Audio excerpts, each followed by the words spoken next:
All right, greetings. It's January 26th, 2023.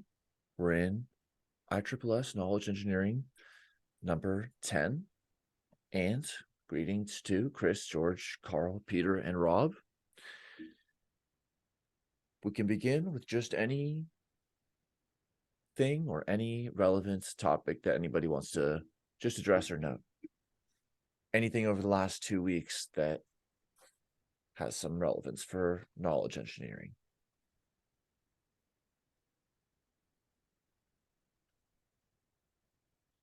Okay. Well, many of the tasks that are not explicitly about our primary direction have been partitioned over to education. So same exact time as this meeting, but on the alternating weeks. And that has kind of cleared the way for us to focus on the ISSS collections and ensuring that those are carried out comprehensively and also in a way that's coordinated with Systems Community Alliance repository work. So we can start there and just make sure that whatever tasks or subtasks that we want to follow up on in the next 2 weeks are reflected in the table. And then after we've considered this ISSS collections / SCA area, then we can open up a little bit more broadly to some other knowledge engineering topics. So Rob, do you want to give any updates or anything like that? Yeah. I can give a brief update, which is to say the action on me from the last knowledge engineering meeting 2 weeks ago was I said I was going to produce send a second spreadsheet relating to ISSS, which was a detailed list of the contents of the 32 volumes of the General Systems yearbooks. Apologies for that. I haven't managed to complete that task yet. I've done a bit of work on that, so apologies, and I will try and get it ready for you for the next meeting 2 weeks away, hopefully sooner rather than later.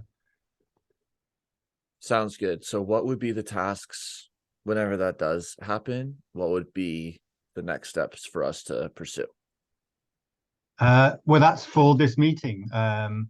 Those two deliverables, that would be the second deliverable from the systems, what I'm calling the SCA, Systems Community Alliance initiative that I described over the last few meetings.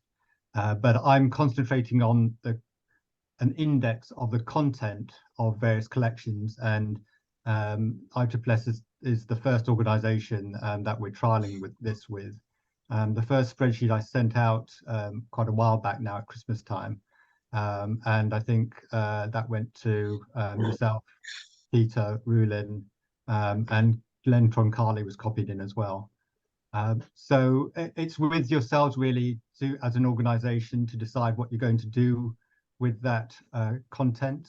And I invite you, again, like I did last meeting, to say, I see this as a collaboration, so I'm willing to adjust that and tailor that to make it useful for yourselves as well. Whilst I'm waiting for you, I will be moving on to other initiatives, depending on who else responds. So at the moment, I'm half thinking about a list of all of Len Troncale's work, again in a spreadsheet format. And this is actually a continuation of some work a few years ago that a small group of us did. Peter was there, myself, Lynn Rasmussen, and Luke Frencher, when we were working on a wiki page for Len Troncale. And as part of that work, I collected all of Len's bibliography, published bibliography, up to that time a few years ago. So I'm just going to keep on working on content, and also in parallel developing the SCA website, which is what's held me up a bit, really. That's a brief update. Welcome any questions on general aspects of that, but as far as ISSS is concerned, the next deliverable is this second web spreadsheet of the 32 volumes of the yearbook. And it's just to reiterate, it's basic bibliographical data of each article. So it's the title of the article, the authors, and the year, and the yearbook that it's published in.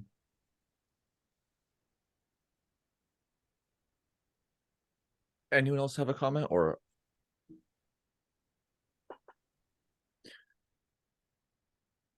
No, I look forward to seeing it.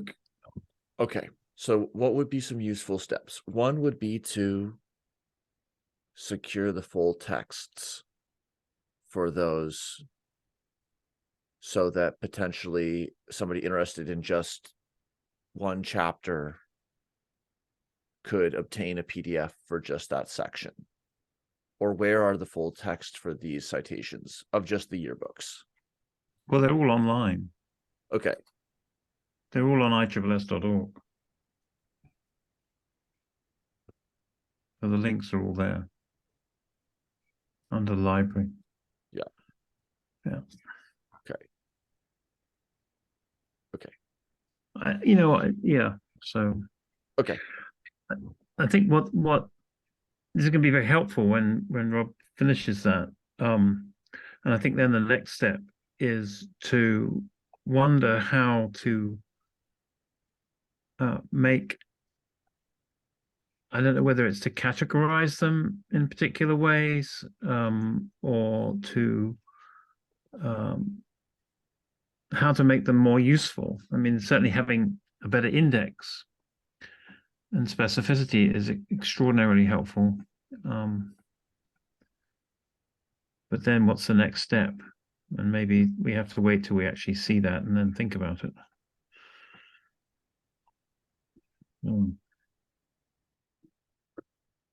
One direction that I can explore is so we already have the inventory Excel format. I can and the system is such that basically Rob's distributing a given distribution ID. Like a given version is associated with a distribution ID, like a versioned release.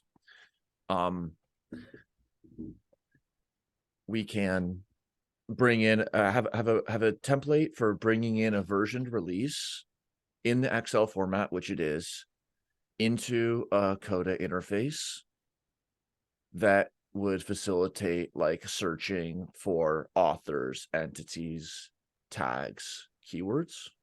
Could we do that now with like one bulletin or just to kind of sort of do a dummy, just dummy something up so we could see how that would work? Yep. All right. I think that would be a good little thing to do. One meeting. I mean, like in the next meeting, we could just like collectively look at one bulletin and just see how that might work, maybe. Yep. Let's do the upper level right now. Oh, okay, cool. All right. Do that. It'd be interesting. Right.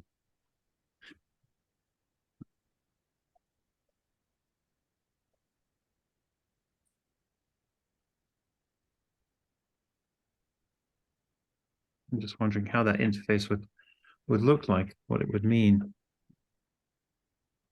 Okay.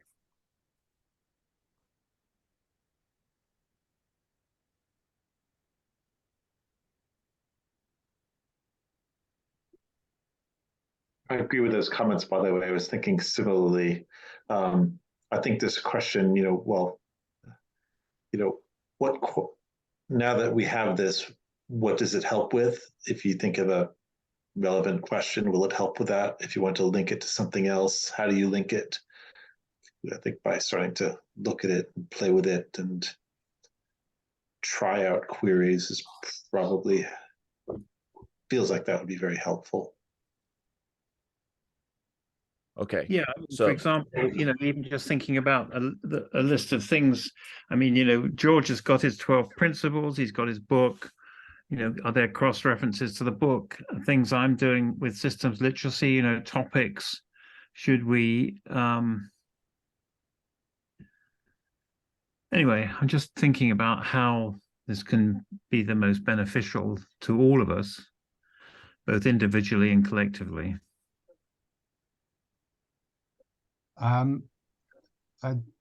Daniel, I think there's a tab. There's lots of tabs or worksheets in the spreadsheet. So Yes. there's one for the yearbook. But Daniel, we brainstormed this a bit in the last meeting. There's various components to a knowledge repository. I think one of them is an index, like the spreadsheet that we're looking at now. Another component is saving the material, and I think there's copies of the yearbook around, and there might be some physical copies in some archive somewhere. But as long as that physical material is not lost before we've had a chance to digitize it, or at least make it accessible. So another component is digitizing it, which is a big initiative from the ISSS over the last few years, from Peter and Jennifer Wilby and others. And Peter's been putting those on the website. So all these things join up to provide some sort of saving and access and indexing. To come back to Chris's point, it's always good to have some case studies or some examples. And we thought this might marry up with the education initiative about doing a survey, because then that would give you one use for it that you could focus on. Just speaking generally as well, articles, there's quite a standard bibliographical data set. So if it could be imported into something like a bibliographic database like Mendeley or the Toro, and that's one thing.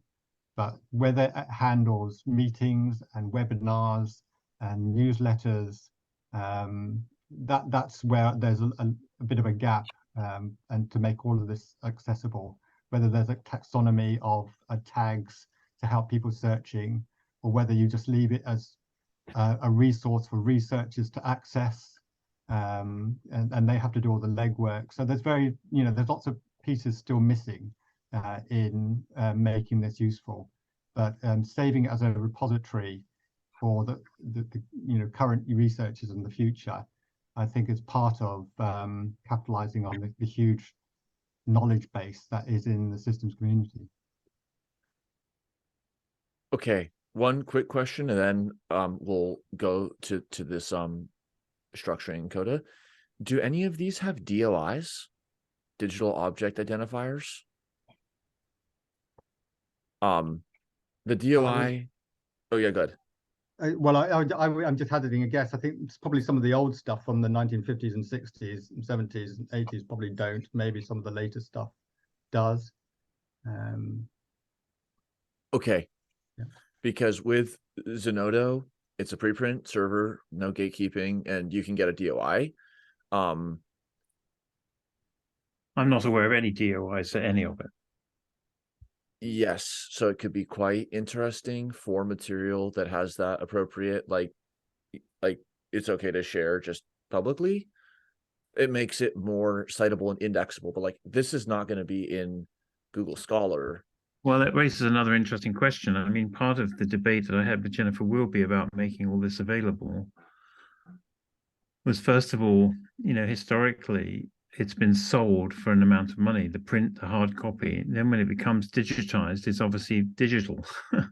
And our initial thought was that it was all behind a login to the ISSS, is that the bulletins and the yearbooks were made available to members of ISSS only, which raises another interesting point, which is if when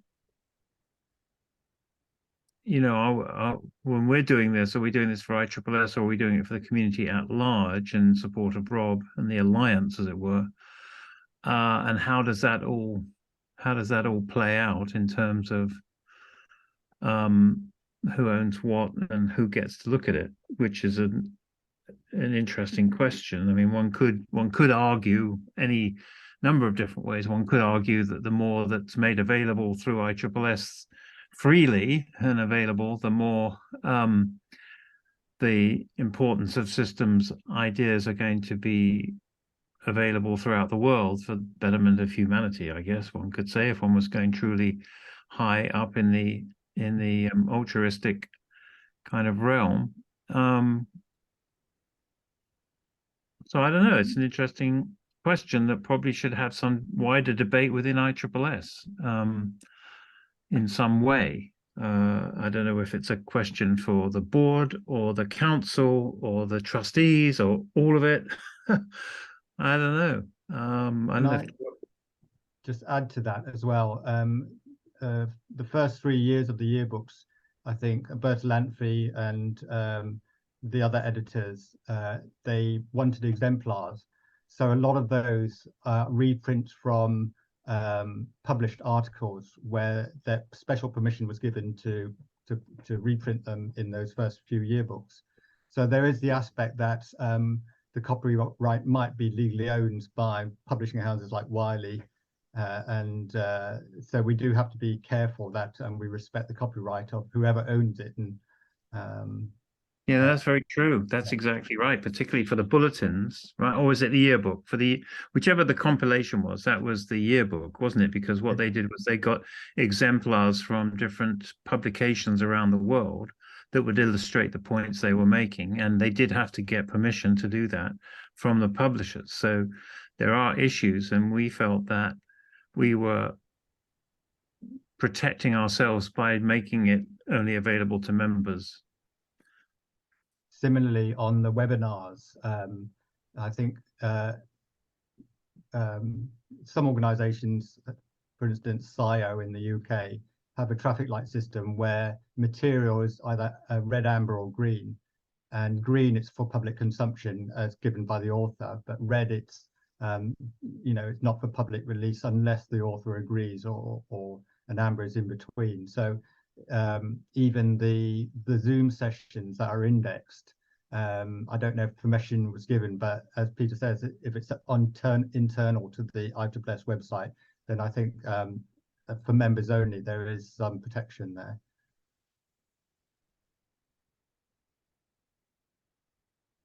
I'm not 100% sure, but I think on the spreadsheet, I did have some links to the chat, and I'm not sure if the chat X downloads are protected behind the ISSS website.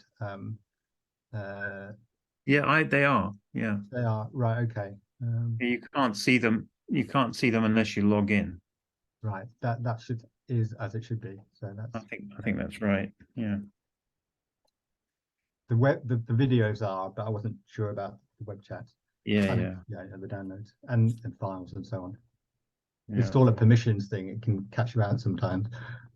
Yeah, well, it's implicit. I haven't made it more explicit. It's sort of like it was just an operating kind of thing that I set up myself, really. And yeah. Just to add another thing as well, the bibliographic data for the yearbooks. I've done some experimentation in exporting those in various bibliographic formats so that they can be imported into a bibliographic database. Wow.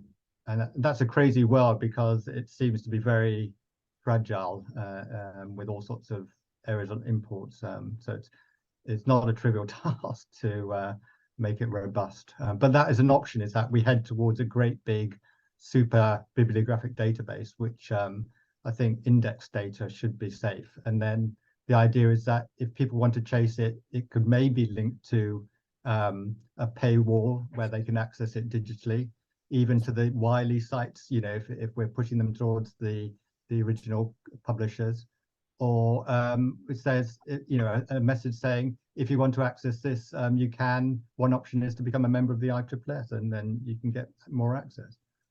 I think, yeah. So maybe the question becomes one of how you access the index to start with, rather than the actual documents themselves, because that would be on a public website. Maybe that's of more importance.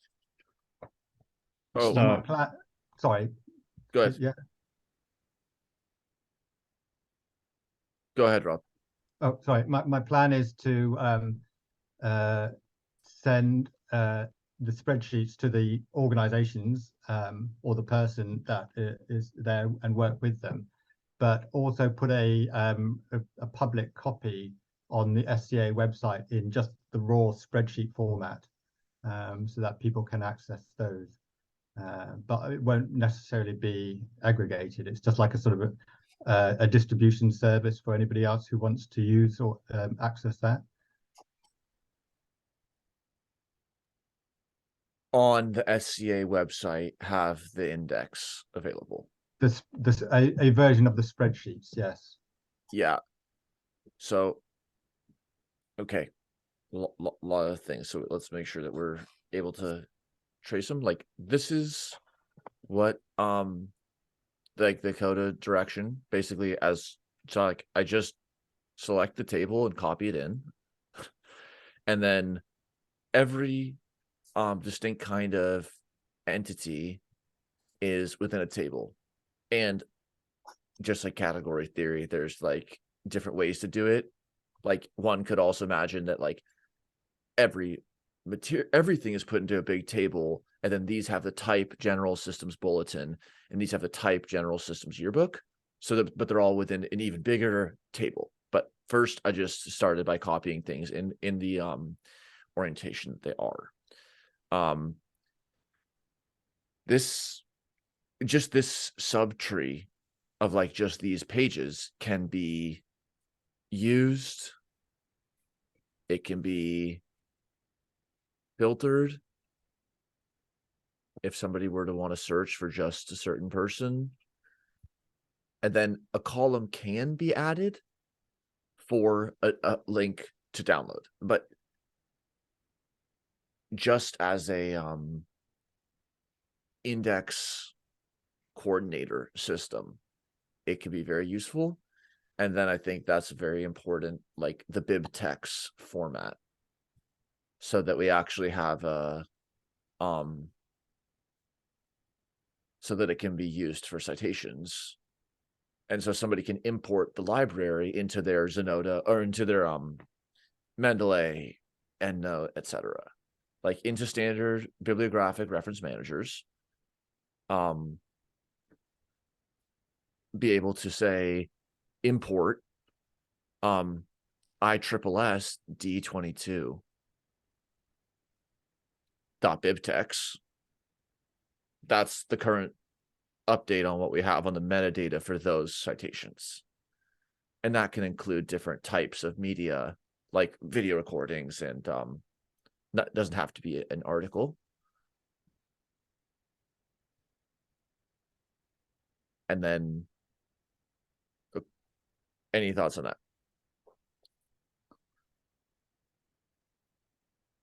Sorry, it's a little small.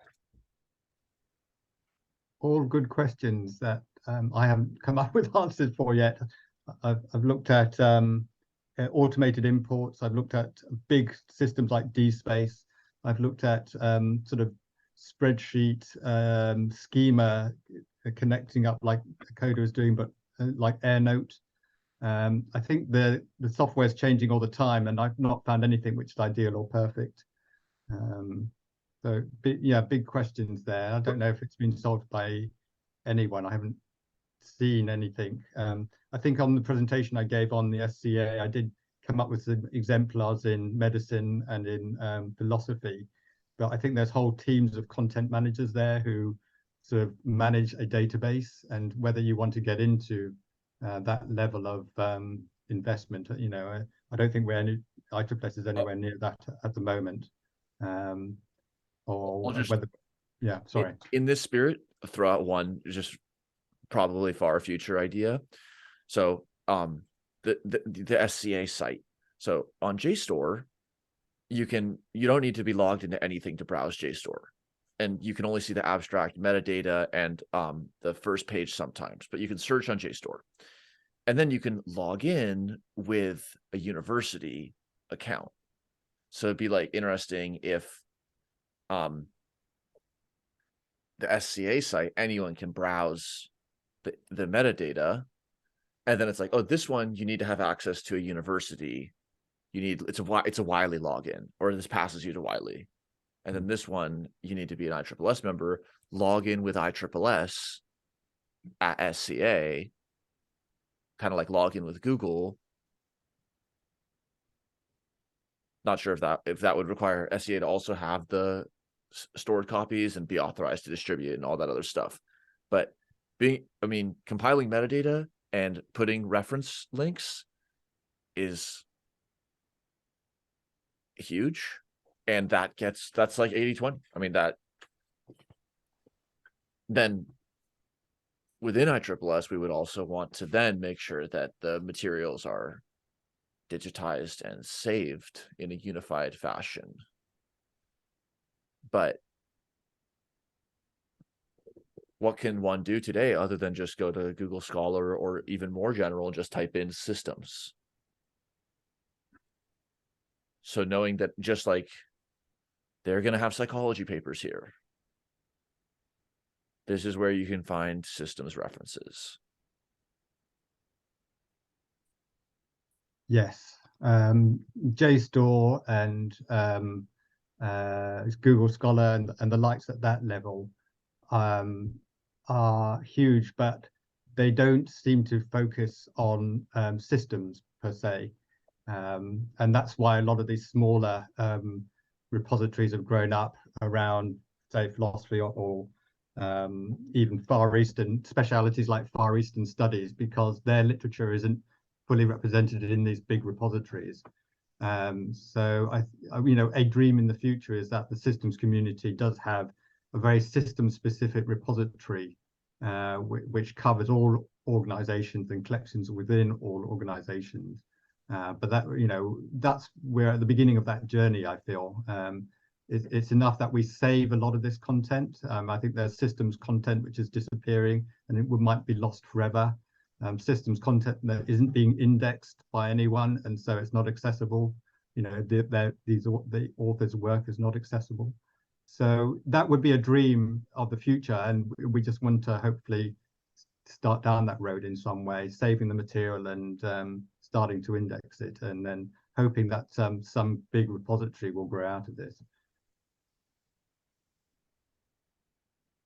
Okay, two directions that I know I would be able to do, in that as soon as I see the next level of detail, like this is an inventory tree, and then within GSY there would be another level of depth where there'd be 15 rows that would all reference, would say which GSY were they from this one. So like that, just going one level down from the collection to the material, or content. Specific. Yeah. Specific content. The index for the volume. And then be able to you just by rearranging the columns, or by doing any other kind of like regex type modifications if needed of the second spreadsheet, make it such that it could be exported as a BibTeX. Of the materials could be exported as BibTeX. So then we'd have a BibTeX file, just the open bibliographic standard file for GSY. And then there'd be a Coda-based interface with no full text available, which I can also do as a interactive public site, like we have for live streams. Like this could just be GSY, these are this, open the rows, and then here's, okay, there's 32, and then there'd be like another page, you follow up, go to, okay, just to GSY, and then that one unfolds into the rows, something like that. But some searchable, interactable front end, and then download this table as a BibTeX. We can either give you the interface or bring it into your reference manager. Wow. That is one option, certainly. The other option or paradigm, if you like, is just having it all available in searchable format on the ISSS website, and then just having a search box which does a Google type search for tags or author names. It's not perfect. Authors might change their names or have different spellings, but it's the Google way of doing things. Yes, I've seen a sort of site-specific Google query box, and depending on, I mean, this we can explore with the website capacity, but for a public Coda page like this one, like if you can embed it in an iframe on a website. So then there could be, like, when someone goes to ISSS/collections, it is functionally using the Coda backend as a content management system, CMS, and then passing the rows and the columns that you want forward into a public site, and then you can just fix a typo on the back end, have it push to update on the public site immediately.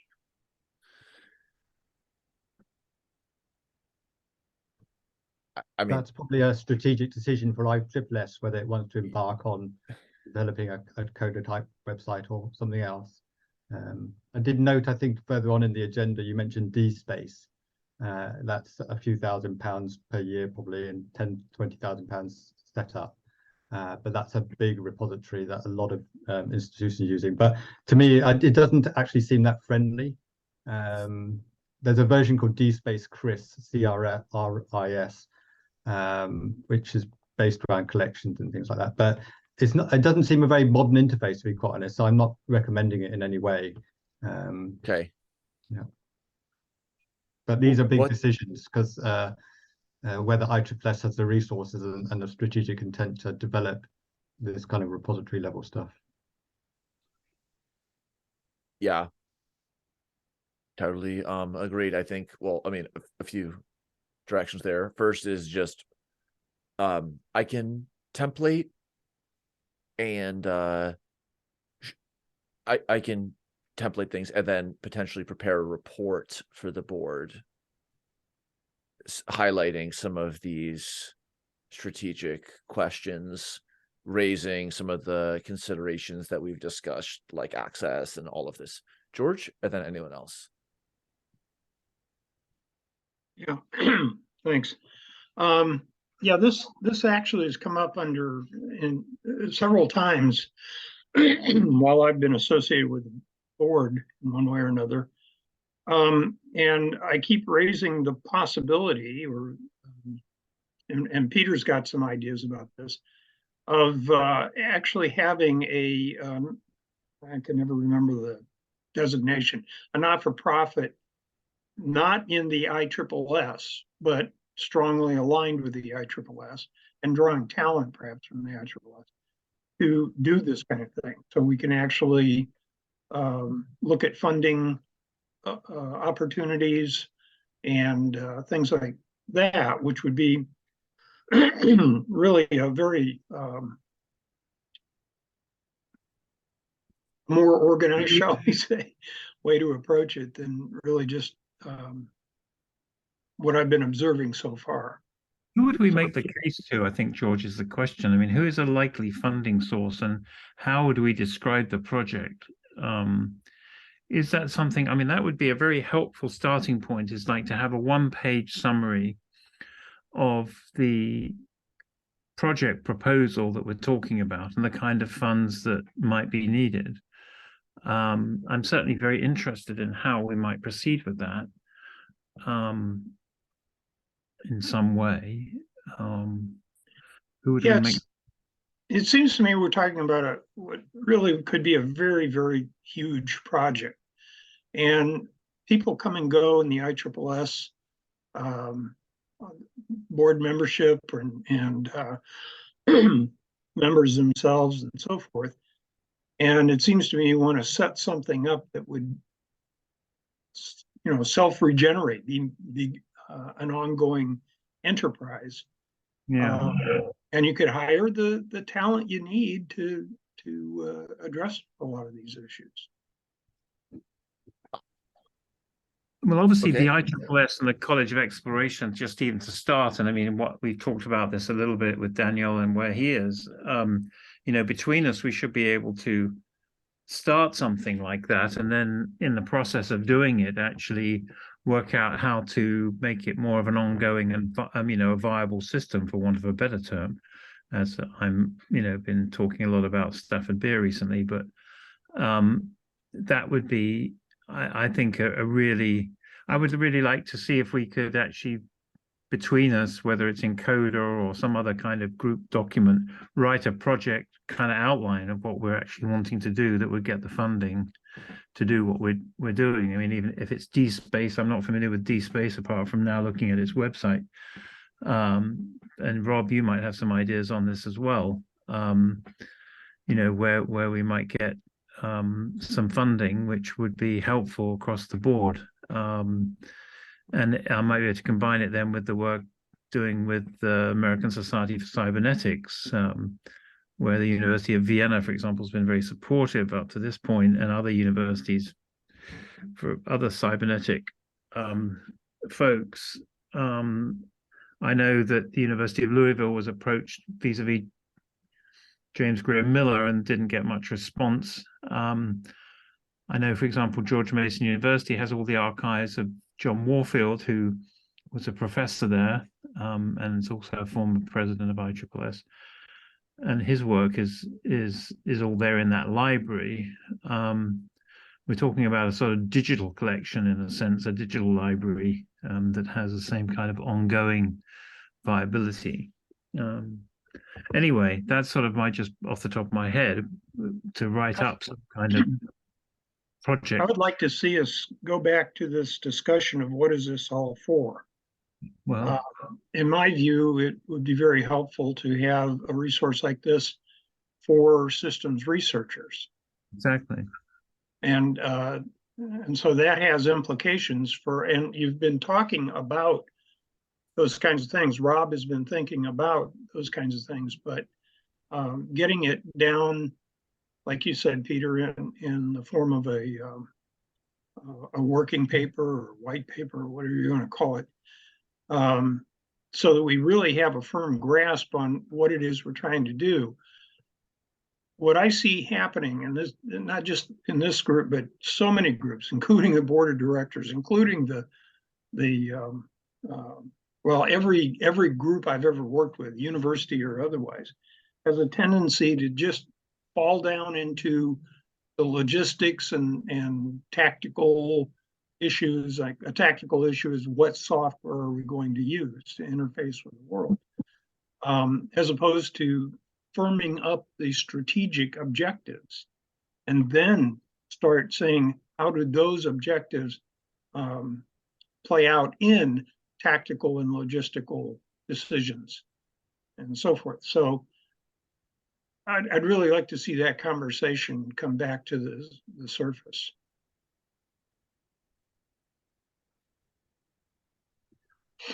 Yeah, that's a very fair conversation to have, and it's sort of a design.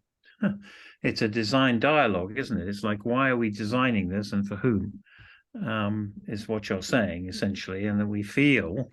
I think, if I can say for myself anyway, we feel that an awful lot of work has been done that is hidden, and there is a belief that if it's not so hidden and it's more freely available, that maybe the ideas may advance more quickly, which may be a whole set of assumptions that have no basis in a reality.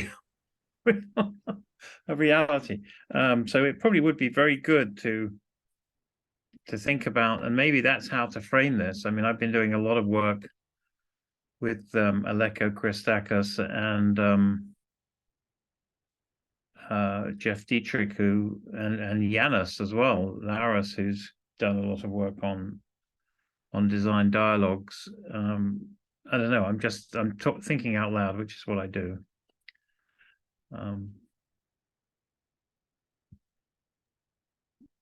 Perhaps I agree with all of this. I think really it would be a good conversation to have. I think libraries are or repositories are a tricky thing to strategize, because it's not only the immediate use that you might think about, but you also have to think about future use as well, because that's the idea of being custodians for the future, trying to anticipate how it's going to be used. And really, you're going out on a limb saying, we think this is going to be useful to people in the future. I think it's probably born a bit for me from the value that there's so many good ideas that have and work that's been done that isn't easily accessible, that if we're going to kickstart again the systems movement, we want to have that a good repository in some way to at least have credentials to bring to the table when we go out to the world and try and deal with people. And they say, well, where's your body of knowledge? What is your main ideas? And having a repository is part of that investment in the future, perhaps. Yes, it's interesting. Too, from the point of view of the ISSS, like me, ISSS is coming up for its 70th anniversary. And I'm just standing here thinking about that potential as a kind of an interesting imperative to say 70 years of work, so what? I think you've got huge potential, Peter. We want to save your work. Oh. I'm thinking of the UK System Society. They produced a publication called The Systemist, a journal. Yeah. And I have contacted them and asked, where's their archive, where's their copies? And I've had no reply back twice. Really?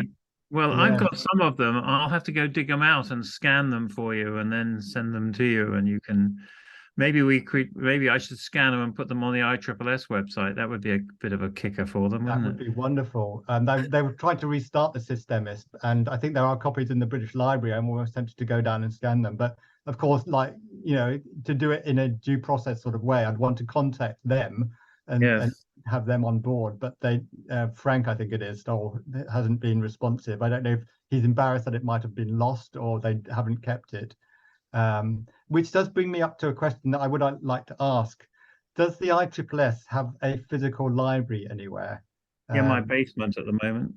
Well, that's interesting, because there's some copies of things maybe in Len's library. Len's is the main repository. I mean, he's got a whole office. Is it officially the ISSS's? Because a lot of it says stamped on it ISSS archive. Well, yes. I mean, he was the ISSS archives. It was official when he was the executive director and he was working from that office. And so it is a legacy collection sitting, that's there. And at some point, he keeps threatening that he's going to have to close the office down and throw it all away. And a number of us have had conversations about this. It's not resolved. You also have to separate out what's his library and what's the ISSS one, because I think he's also talking about giving his library to the university at Cal Poly, and you don't want to have the two mixed up, really. You want to retain physical sort of proprietary over the ISSS library. Yeah, no, good question. So as part of this group, it would be good to identify, books that do belong to ISSS in some way, irrespective of who's physically looking after them or having them, and just make sure that that library collection is maintained intact in some way. Good luck. For every row, which will be comprehensive, we will have physical status and digital status, and then we'll just have missing cells where we don't know. But this issue of university sponsorship, came up in 2019. I mean, Michael Jackson suggested that a university should be sponsoring ISSS and should therefore give it the space. And we haven't made really any progress on that. when Len was executive director, he obviously had the backing of his university, but now that he's left, he doesn't have any backing. And I would even debate whether or not his university would even want, or his previous university would even want what he's got. So it's a perplexing challenge. I would like to see a physical library in every country or continent, maybe, because I've got loads of spare copies of General Systems Yearbook, because in my pursuit of collecting the whole set, I got multiple duplicates. So I'll be quite happy to donate them to people and then build up a physical library in key locations around the globe, so that researchers who want to go along, like people do in Vienna, to the Bertalanffy archives and have semesters there sort of researching, maybe that's a long-term thing to sort of achieve.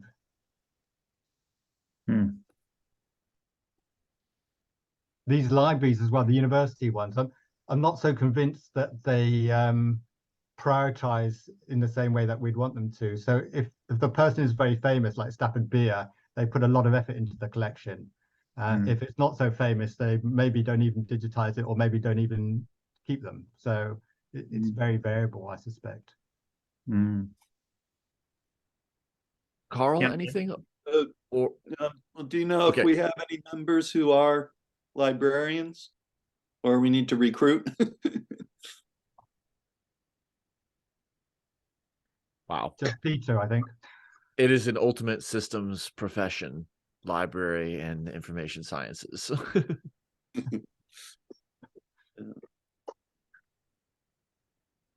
Okay, well, let's just make sure that we have caught up so that we can continue. What is the best forum for the bigger strategic discussion? Like, of course, everybody is welcome asynchronously contribute, and them showing up is also how we can get input. Is there anything other than the always open space here, or these biweekly meetings where people want to develop that? If somebody wants to, we can have like just a specific session, or we can do it during this time, or it can just be done. Another thought that you were just prompting that is that the IFSR is claiming to be the pinnacle systems organization, right? Under Ray Eison's leadership. And I wonder about their involvement in this discussion. They are certainly representative of other organizations that are not members of ISSS. And they too have a global, there are a number of other systems and cybernetic organizations.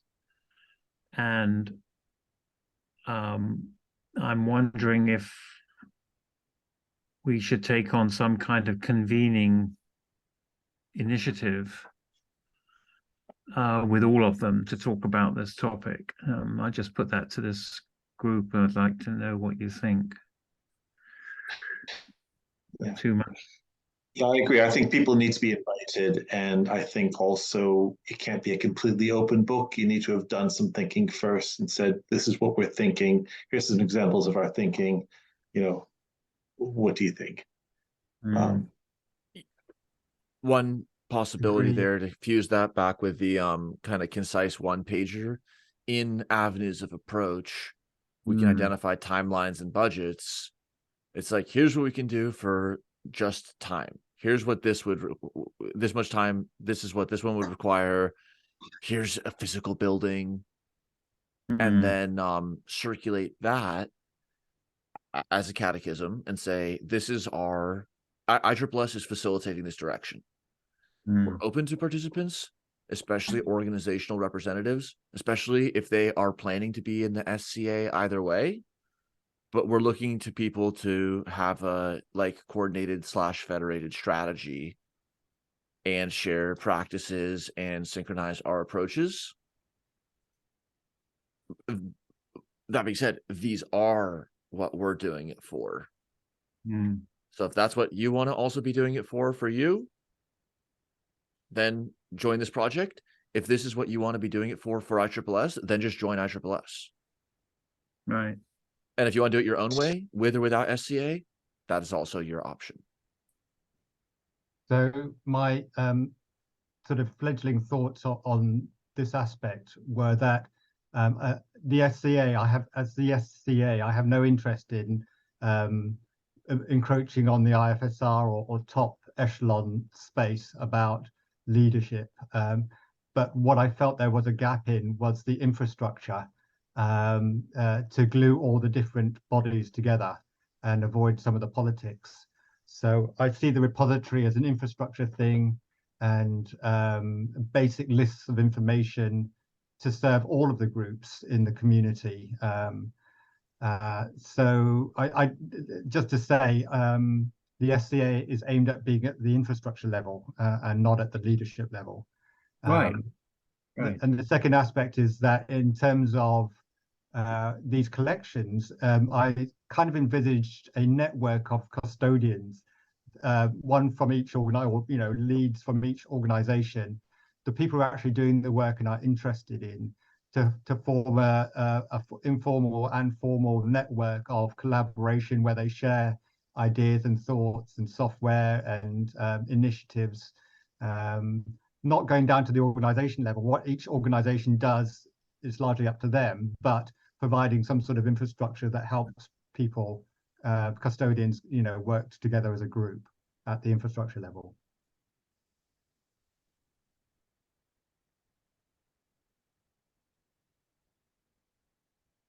So I'm just imagining some sort of collaborative site somewhere where custodians can log in, find the latest release of collection information there, keep notified of news and events.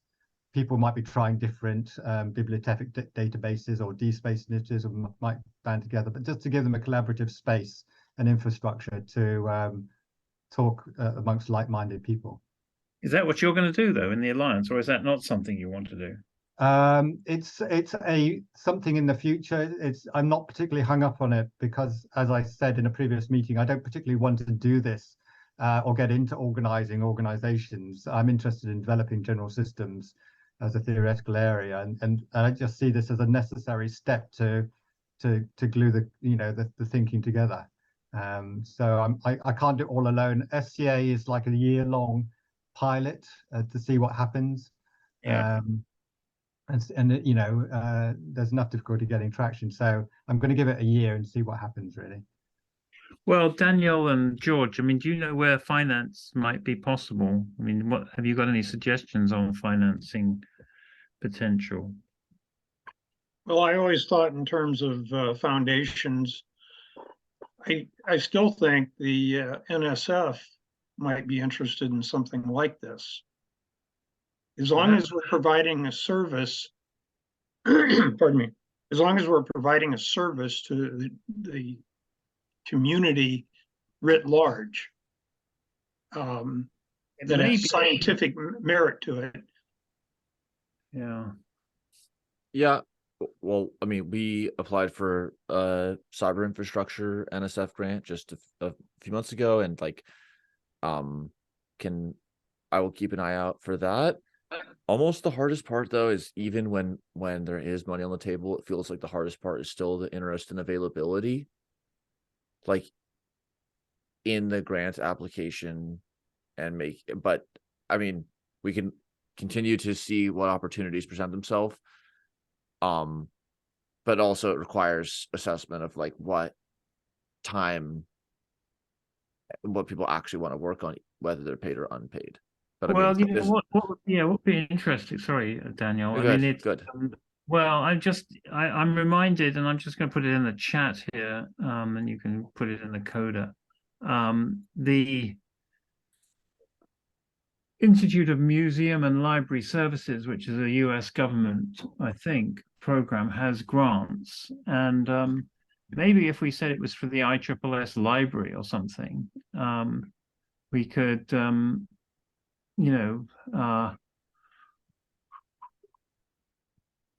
conservation. I don't know. I'm just looking. Digital Humanities Advancement Grants, to support innovative, experimental, and computationally challenging digital projects at different cycles in their life cycle, due June the 15th. encourage innovative collaborations between library and archive professionals, humanities professionals, information scientists, and relevant public communities to advance preservation of and access to and public engagement with digital collections and services that will strengthen community learning, foster civic cohesion, advance research, and enhance knowledge networks. So it's that kind of thing that we could put our mind to, and would be a catalyst to write something. So and you know, you can get 75,000, 150,000, or 350,000. So there's something that would be no, it'd be an immediate focus. Yeah, definitely. It encompasses these kinds of questions, and it sharpens their point. The material can always be reused if one doesn't get a grant. And then, I mean, just personally, as I will finish my postdoc in October this year, like in the coming months, I would absolutely apply for a grant to do part-time. For example, if I were 25 or 33% time, and then several other people had a part-time allocation and tools, maybe $75,000 is like 1 or 2 years worth. Well, I mean, I would be game to sort of put my head around this, to be honest.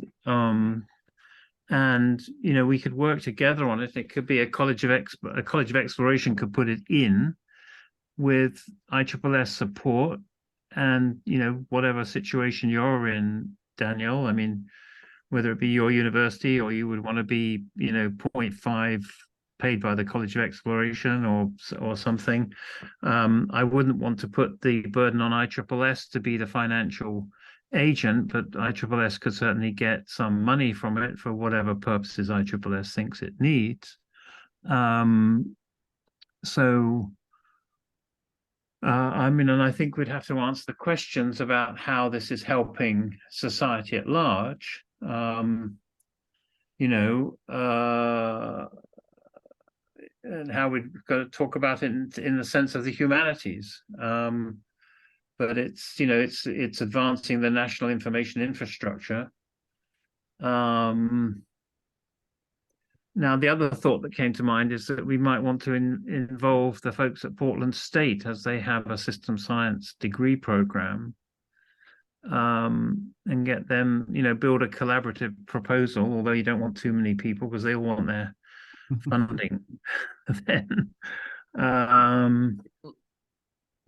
let us return to this in 2 weeks. Of course, in the meanwhile, anyone can go to these pages, make the incremental updates to add information and critical comments. So like, they're all useful, but when you think about them, just make it happen in the time between, or we'll come back to this in 2 weeks. And some of the most pressing will be returning to the spreadsheet of the materials and just mocking up what that might look like in a code interface, just because it's fun and quick. Thinking about how to raise the strategic, like beyond our group here, to the ISSS more generally about like what we want to do with all these materials. And let's look for some specific opportunities and compelling framings that could connect in a funding opportunity that would come live between the middle and the end of this year.